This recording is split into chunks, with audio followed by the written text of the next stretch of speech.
We're in the Hudson River Museum looking at a painting by Georgia O'Keeffe called A Piece of Wood 2, and it's from the Knot of Wood series. There are 4 canvases. I would assume that what the artist has done is to find a knot in a piece of wood and to see its turns and its complexities, and then to begin to paint an abstract image that is referencing that natural phenomenon, blowing it out of scale and perhaps transforming it and making it into a painting.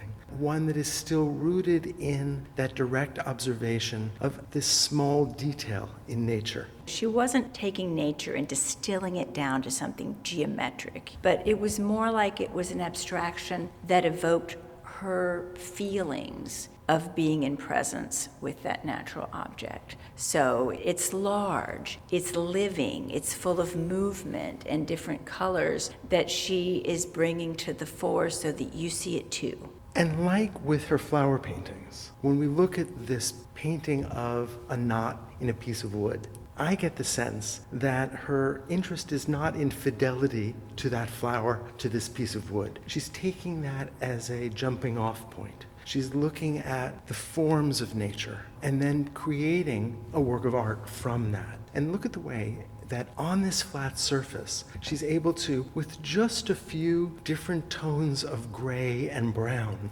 create this incredible sense of volume, a sense of smoothness. It's a kind of breathtaking complexity that she's able to wring out of the simplest colors and the simplest forms. It's also interesting that it flows off of the canvas, so you get a sense of it extending beyond, and then you're not sure where it stops if you're looking inward. I think it's a piece that everyone can look at and take something else away from, maybe something different every time. I was just thinking when you were describing the colors, how evocative they are of flesh. And the painterliness of them is almost like the softness of flesh. And I started thinking of the center as being a womb. That is probably nothing that Georgia O'Keeffe intended, but these shapes and these forms are so universal, everyone can get something out of it. One of the things that Georgia O'Keeffe's paintings of nature do, I think, so successfully, is they get us to slow down. And just as she's looking carefully, she gets us to slow down and for us to look carefully.